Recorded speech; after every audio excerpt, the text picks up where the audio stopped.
Përshëndetje doktoresha, faleminderit që pranuat ftesën të jeni me ne në podcast. Sot do të flasim për një temë shumë me interes, sidomos gjatë periudhës së vjeshtës dhe dimrit që kemi përpara, siç është kolla. Zakonisht ne të gjithë përjetojmë kollë gjatë këtyre dystinëve. Pse disa persona, pavarësisht se e kalojnë këtë gjendje, vazhdojnë të kenë kollë? Atëherë, e thatë shumë mirë, kolla është ankesa kryesore që njerëzit vinë dhe vizitojnë në sistemin ambulator, sepse në spitale vinë raste më rëndë. Kolla si në fenomen është një mekanizëm mbrojtje i organizmit dhe është normale që një person nëse kalon një gjendje virale, nëse hyn në një ambient të ndotur me kimikate, nëse hyn në një ambient që ka të duhani, ose për arsye të tjera të përjetoj kollë. Por kolla vetë izolohet mbas disa kohësh dhe nuk është normale të përjetohet për periudha të gjata.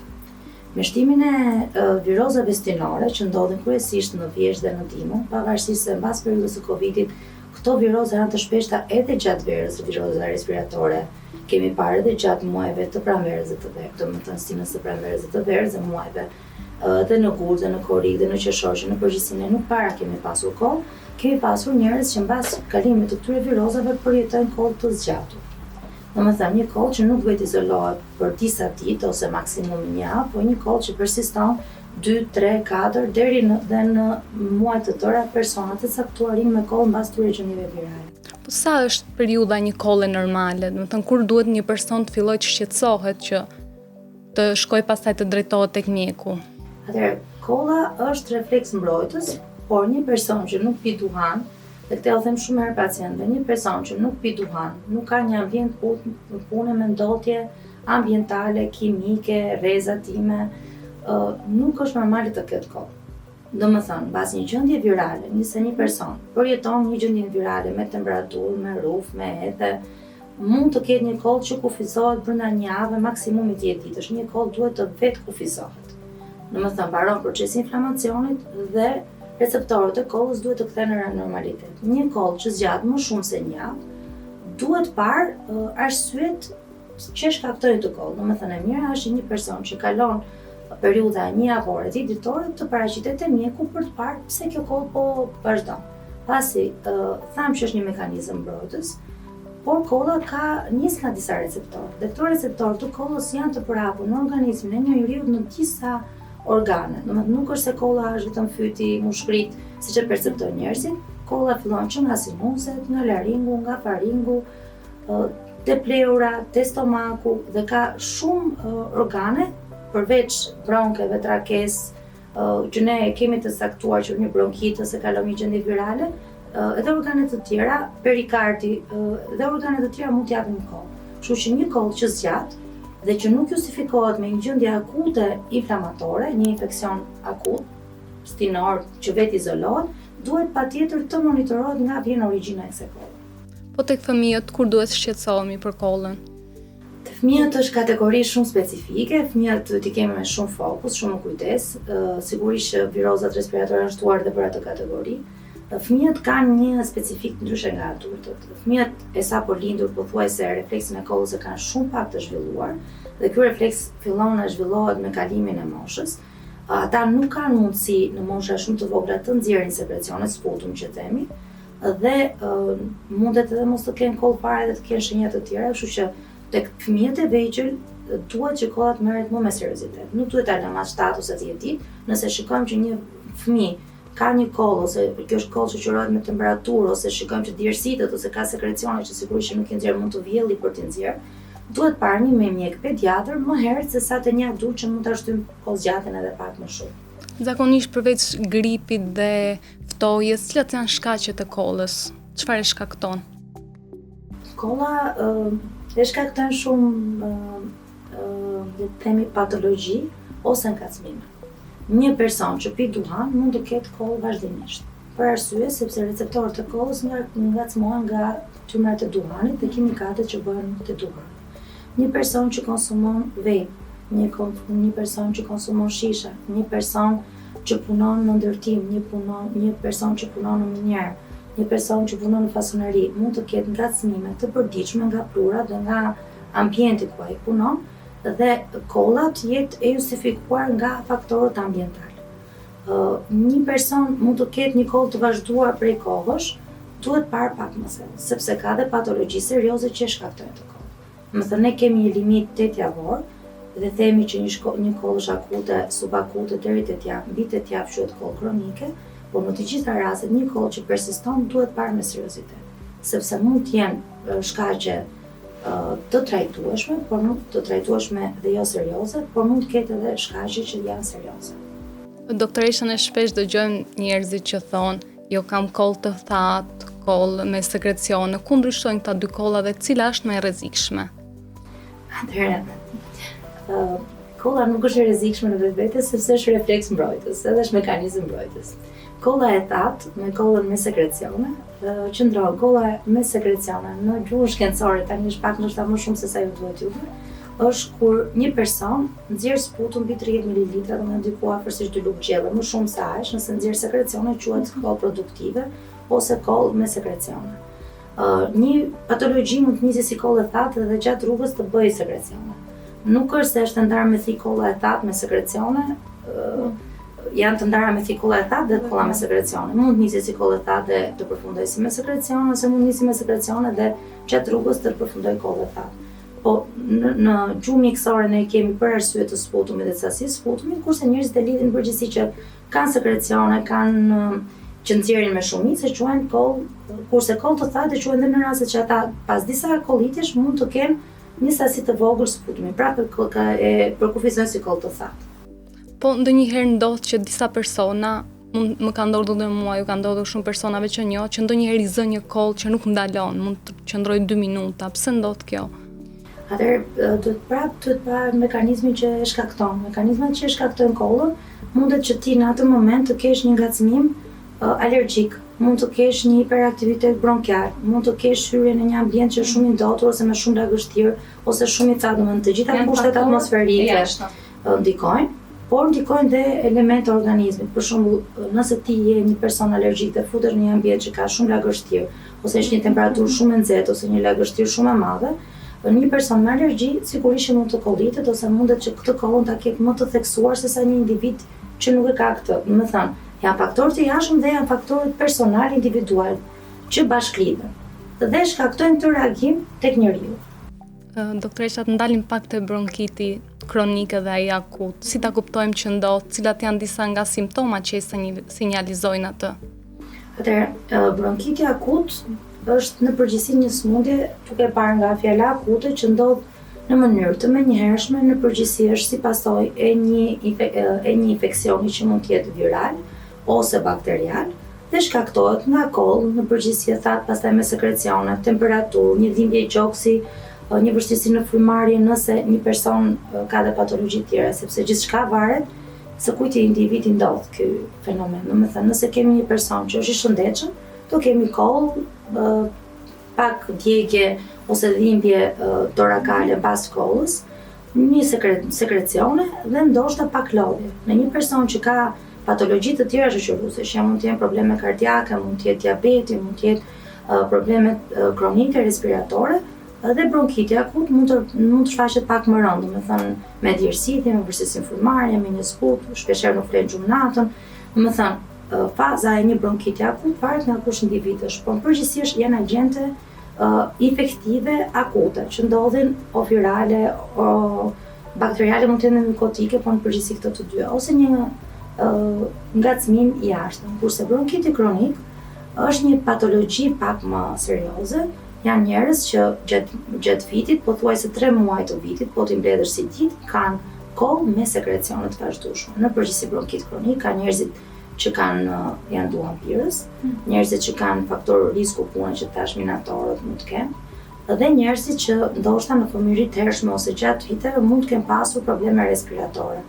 Dhe janë më sensitiv dhe ndoshta bëjnë më shpesh aktivizime të agentëve inflamatorë.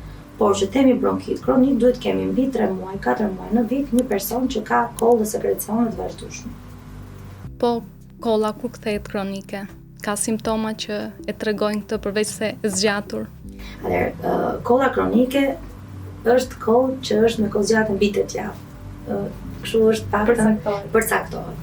Shkaqet e kollës kronike që duhet parë më me seriozitet, edhe një person kur vjen me kollë kronike duhet parë më me seriozitet, duhet drejtuar ndoshta te një specialist, duhet bërë një grafi pulmoni, duhet parë një anamnezë mirë, e pjerës të duhanit, e vendit të punës, e ilaçeve që merr se shpeshherë kemi disa medikamente antihipertensive, kryesisht është një grup që quhet ACE inhibitor, ku hyn enalaprili, kaptoprili, lisinoprili, të cilat mund të japin në momentin që e merr ose muaj ose vite më mbrapa një kollë kronike. Është një nga shkaktarët goxha të konsiderueshëm të kollës kronike. Por përveç kësaj ne duhet të shikojmë një grafi, sepse mund të kemi një inflamacion kronik, mund të kemi një tuberkulozë, mund të kemi një fibroz, mund të kemi një problem pulmonar kronik serioz, një silikozë pulmonare që mund ta japin këtë. Duhet parë një spirometri, sepse shpeshherë kolla e zgjatur lidhet me disa fenomene të astmës, është një formë astmës që shfaqet me kollë kronike. Duhet parë sinuset, sepse kemi një rrjedhje postnazale, postnazal drip që quhet, që është një rinosinozit që mund të shoqërohet me këtë kollën kronike. Refluksi kronik i stomakut mund të japi një kollë kronike, por dhe një perikardit mund të zgjatet dhe të japi një kollë kronike. Kështu që vlerësimi i kollës kronike duhet bërë me shumë kujdes dhe nga mjek që janë të specializuar, që të vlerësohen të gjitha elementet dhe mos të shpëtojnë patologji serioze që duan një trajtim pak më serioz. Dhe çfarë ndodh me një pacient kur nuk trajtohet?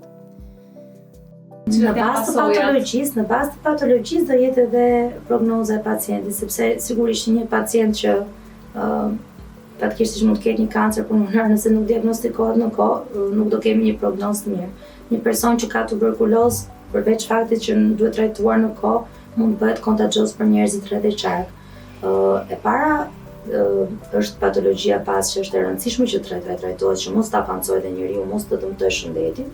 Dhe e dyta është edhe cilësia e jetës, sepse një person në një kohë të vazhdueshme ul cilësinë e jetës, ul produktivitetin në punë, shpeshherë pengohet për të shkuar në punë, dihet i paragjykuar në punë, mendoj një person që punon në një ambient me shumë njerëz të tjerë, që mund të kollitet gjatë gjithë ditës. Por në radhë parë është për të zbuluar patologji, që në përgjithësi janë patologji serioze dhe duhen trajtuar me seriozitet, kanë kohëzgjatje të gjatë trajtimi dhe duan një trajtim serioz. Dhe që nuk duhen neglizhuar sepse mund të fshihen patologji shumë serioze të dëmshme për shëndetin, që mund të personojnë deri jetën, sepse edhe një kancer pulmonar mund të japi, edhe një kancer i laringut mund të japi kollë, edhe i kordave vokale, kështu që duhet marrë me shumë seriozitet kolla kronike, nuk duhet neglizhohet, kolla nuk është normale. Një person normal në normalitet nuk duhet këtë kollë. Momenti që ndodh, nëse lidh me faktor afat shkurtër edhe infektiv, sigurisht duhet presin, nuk mund të shkojmë që ditën e parë te doktori dhe nuk është e mirë. As të shkojmë në farmaci të rendim, të marrim ilaçin e parë, shurupin e parë, antibiotikun e parë, por duhet marrë me seriozitet. Dhe gjithmonë duhet parë e tërë piktura, domethënë tërë çështja e pacientit. Jo vetëm kolla, po sa ditë ka, kush është ky pacient që e ka, mosha e këtij pacienti, patologjitë që ka ky pacient, stili i jetesës pacientit. Dhe duhet bërë një vlerësim serioz, si nga mjeku i familjes, si nga mjeku specialist. Pra nëse ke një kollë mbi 8 javë, atëherë duhet drejtohen te mjeku për tu trajtuar. Mbi 8 javë duhet patjetër, në përgjithësi nuk duhet lënë kolla 8 javë. Me një person duhet pakën te mjeku i familjes të bëjë një vizitë nëse ka një kollë mbi 10 ditë ose 2 javë. Sidomos mbas periudhës së Covidit, që ne kemi pasur që edhe gjendjet virale dhe të rinjt kanë pasur progresion edhe të shpejtë, nuk duhet marrë me shumë qetësi që ose po pres, ose po marrë diçka në farmaci, se shpeshherë vjen në gjendje të komplikuar ose në gjendje goxha serioze. Dhe duhet marrë me seriozitet. Kolla vërtet është refleks, është mekanizëm mbrojtës, nuk është diçka që është alarm i kuq, është flamur i kuq që na padëm një kollë dhe burra më prapë, siç mund të jetë një shenjë tjetër, për shembull një hemoptizi, një dhimbje fortë gjoksi që është sigurisht një alarm i kuq, një flamur i kuq për ne. Por edhe duhet marrë në konsiderat. Nuk mund të rish 8 javë të rish në shtëpi të presim 8 javë, sepse në 8 javë një patologji serioze mund të bëhet shumë serioze. A ndodh që kollat sinjalizojnë dhe sëmundje të tjera që nuk lidhen shpesh me...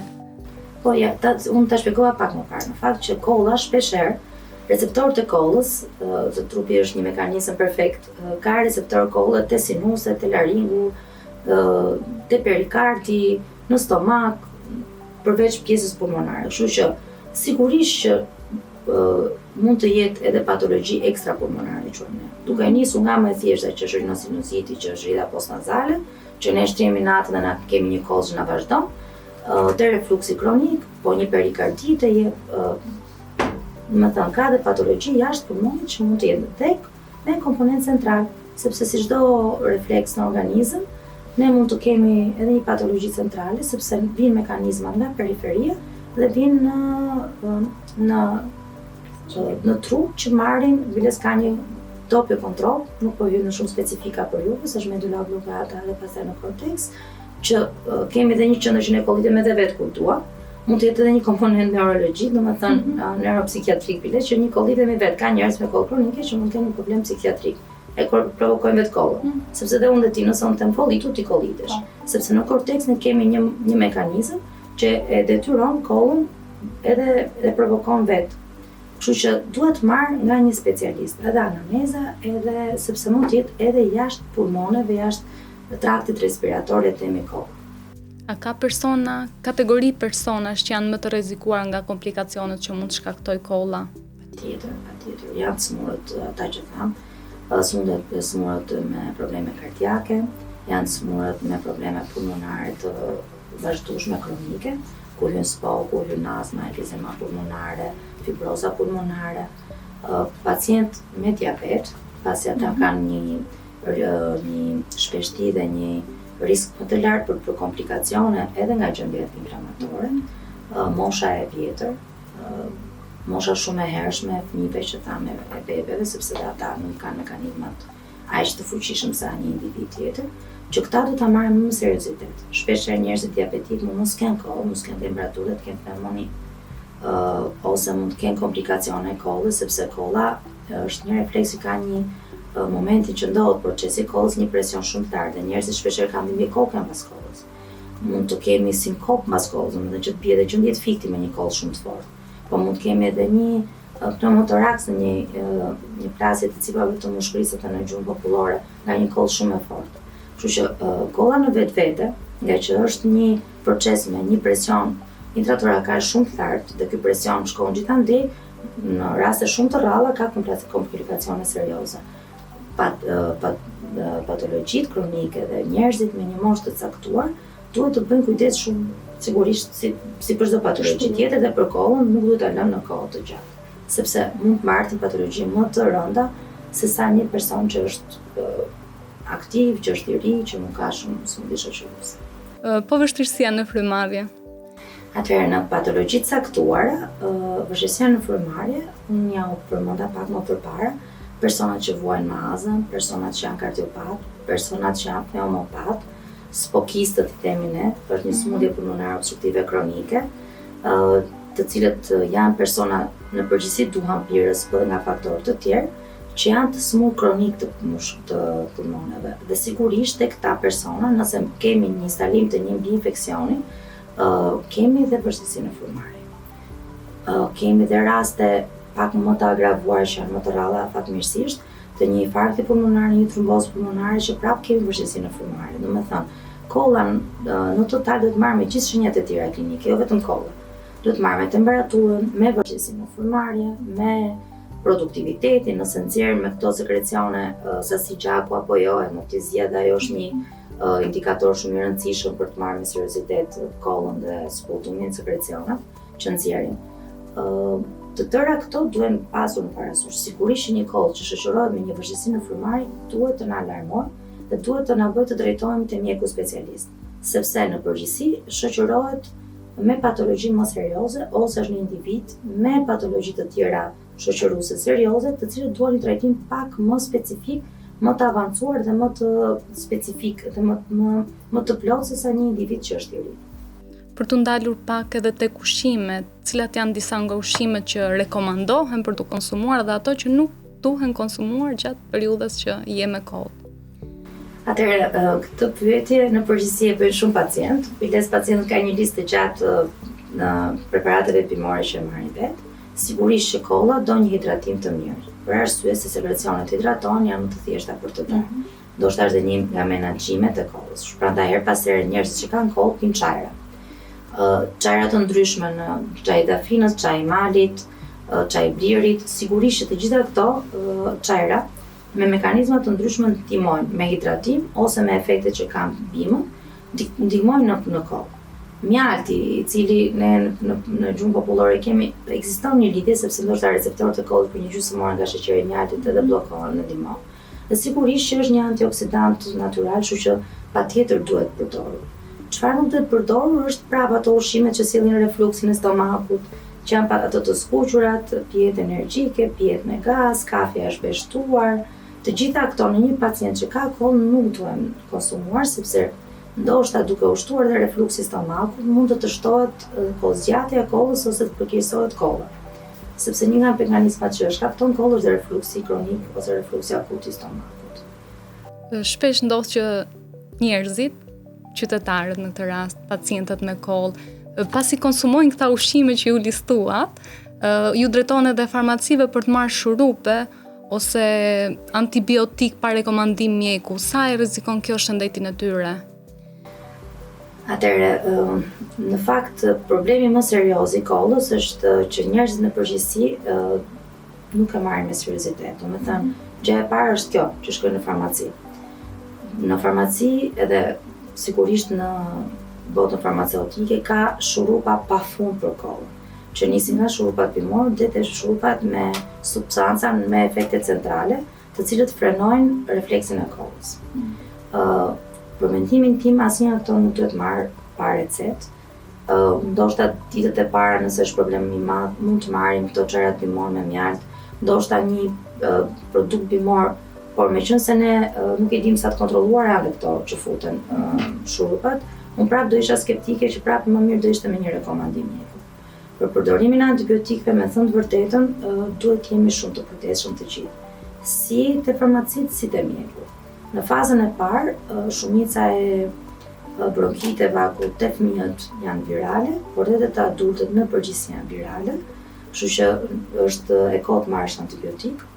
Me përdorimin e shumë të antibiotikëve kemi rezistencë nga baktere të caktuara, kështu që në rastet që ne kemi mbi infeksion ose kemi bronkite akute bakteriale ose bronkite kronike me mbi infeksion bakterial, e mira do ishte të bënim një kulturë të sekrecioneve të sputumit. Nëse koha na i lejon edhe nëse është mundësia për të bërë, që ne të jemi adekuat në antibiotikët që japim.